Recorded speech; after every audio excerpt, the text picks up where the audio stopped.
This session I wanted to take a little different tack and have a conversation with a good friend and an esteemed colleague, Dr. Peter Vogt. Dr. Vogt studied foreign policy at the American University in Washington, D.C., and then came to Bethel Seminary for his theological training, and then went on to University of Gloucestershire to do his PhD work under Gordon Wenham. And a couple of very significant contributions that you ought to know about, if you don't already, is his Interpreting the Pentateuch, an exegetical handbook. Just really an excellent tool for you, published by Crago Press. And then a volume that I especially appreciate, not that I don't appreciate the other one, but Deuteronomic Theology and the Significance of the Torah, published by Eisenbrauns. And I recommend that you take a look at both of those. An earlier work that Peter did that you may not know of is his really bestseller, Career Opportunities in the Fashion Industry. But we're not going to go there right now. Actually, never mind.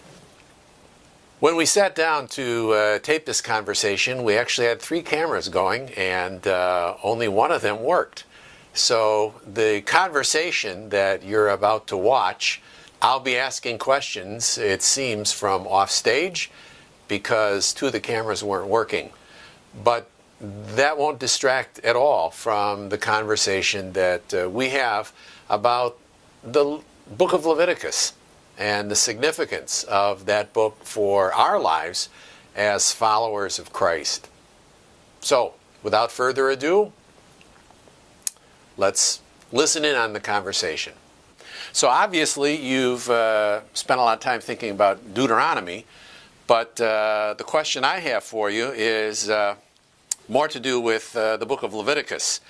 Leviticus has been the subject of a lot of skepticism and even jokes. So a couple of questions I'd like to chase down with you is, what's your take on the significance of the book of Leviticus, particularly for a Christ follower? Well, I've heard the jokes as well as you have. I mean, people talk about Leviticus as the place where dreams of reading the Bible through in a year go to die, or cure for insomnia, that sort of thing. And I really think that's a tragedy, because Leviticus is relevant for us today, because when it's properly understood as not a means of earning salvation, but of living out relationship with God, when we properly understand it that way, then it's supremely relevant, because it gives a contextualized understanding of how relationship with God was meant to be lived out.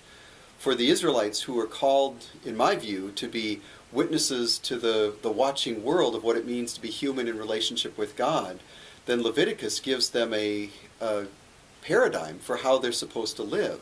We can learn from that, because I don't think the calling of the people of God has changed from the time of Moses to the time today. That is, we're called to be witnesses to the world. We're called to be different, to live in a certain way, and we're called to be holy as God is holy. And as a result, Leviticus can be very, very helpful to us in understanding what kinds of things did God ask the people of God to do then, and then we can ask ourselves the question, how can we accomplish those same purposes today? It'll look different, but if we don't think of the guidance that we have in Leviticus, then we're kind of struggling on our own to figure out what does that look like for us today. We have then some guidelines from Leviticus that I think makes it much easier to contextualize and think about living a life of witness today. So in terms of living it out today, I understand that you and some of your students engaged in a little experiment with respect to Leviticus.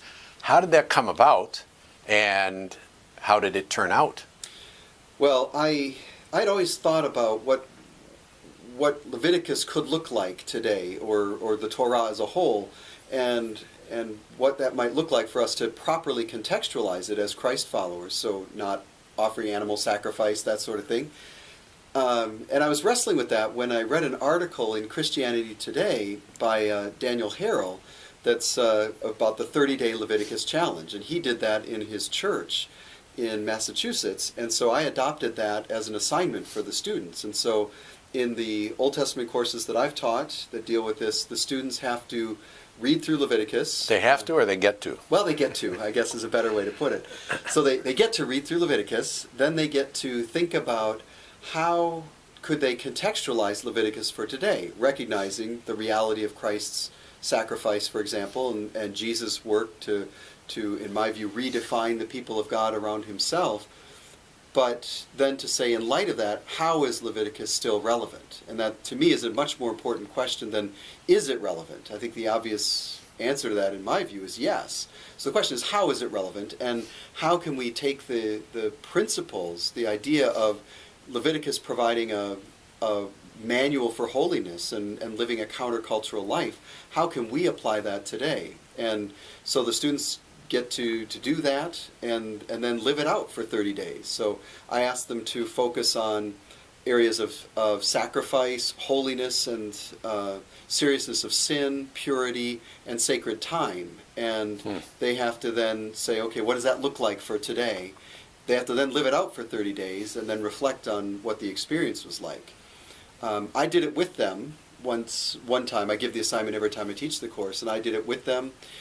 And I think it was very successful. The students always dread the assignment when they first hear about it, but then when they describe what they experienced, they found that it was a very powerful way for them to think about what it is that they need to do to live intentionally for God. What were some of the surprises they came back with? Some of the surprises have been almost always somebody will say, and frankly I found this too, how hard it is actually to stick to that. You make a commitment to live a certain way, and in my experience and what students have described is the experience of saying, well, it's not really that big a deal, I can just do this differently. But when you conceive of Leviticus as this kind of way of life, not just a way of earning salvation, there's not really the option to say, well, I'm just going to forget about that. Because in my view, Torah is about, for the Israelites, finding or recognizing that every moment of every day is an opportunity to show loyalty to God or disloyalty to God. And when you conceive of it that way, it doesn't really work to say, well, I'm just going to put this aside for now. So it's challenging to keep to it, certain commitments that are made. So I had a choice to make. I could either continue with the commitment that I had made, or I could go, and that would mean going to the conference looking sort of scruffy, or I could say, well, my comfort and my appearance is more important than the commitment that I made. Well, I chose to honor the commitment that I made. I was expecting my students to do that, and I had made a commitment to them and to God, and so I said, okay, I'm going to go and do that. And it was very uncomfortable to do. People ask me questions. What's up? And what's up with that? And I would explain it, and so it was very uncomfortable. But it taught me something about the commitment, what it takes to be intentional for living for God, and what does it mean to make that kind of a commitment and to live that out. It helped me to see what it may have been like for Israelites at certain points. Obviously, they don't have quite the same thing as everybody's doing the same things, but it does raise some perspective on that.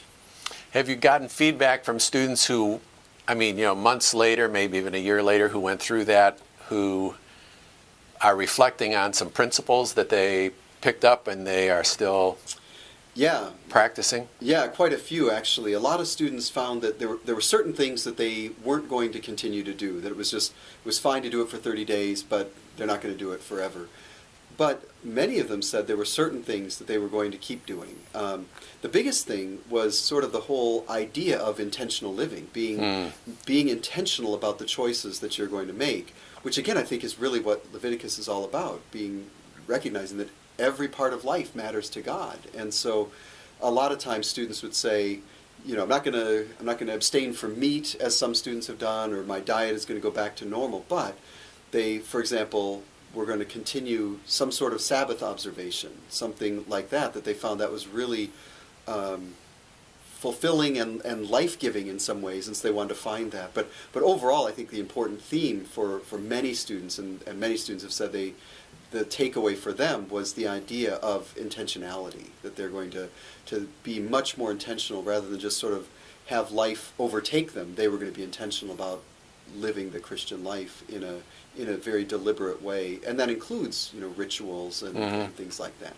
Speaking of which, Shabbat or Sabbath has you've kind of picked that up as a teaching pattern, I guess you might say, at home.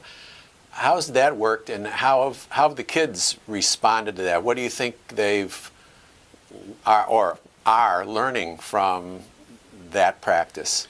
Well, it's been a really good practice for us as a family. As you know, I have 5 kids, and we decided several years ago now to be intentional about how we spend Sundays. For us, that's the Sabbath, and we observe it not in a legalistic kind of a way, but again, intentionality is the important thing. So we've made clear to the kids that Sunday is a day for worship, for rest, and for family time. And we make that a priority. So we actually start Sunday on Saturday night and have a ceremony, and that marks the end of Saturday, the end of the chores that the kids are doing. They look forward to that because they know they're done.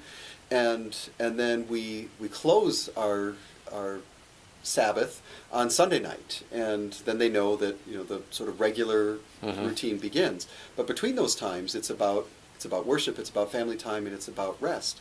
And the kids really love it. They look forward to it. They want to know, what are we doing for Shabbat? What activities are we going to do?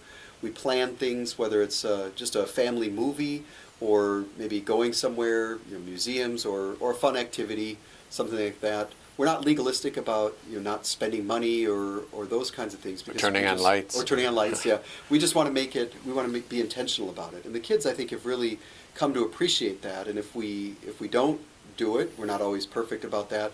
They miss it, and they ask for it. They're looking for that. That's been an important thing for them. I think what we're teaching them is that intentionality, that this is a day that's different, and we can trust God that we don't have to be attending to all the busyness of life, that it'll still get done even when we take that day and don't do homework on Sunday afternoon or that sort of a thing. I think are learning that this is a gift that God has given to us, and we can accept that gift, we can receive that gift, and should receive that gift, and it's really a good thing for us to do.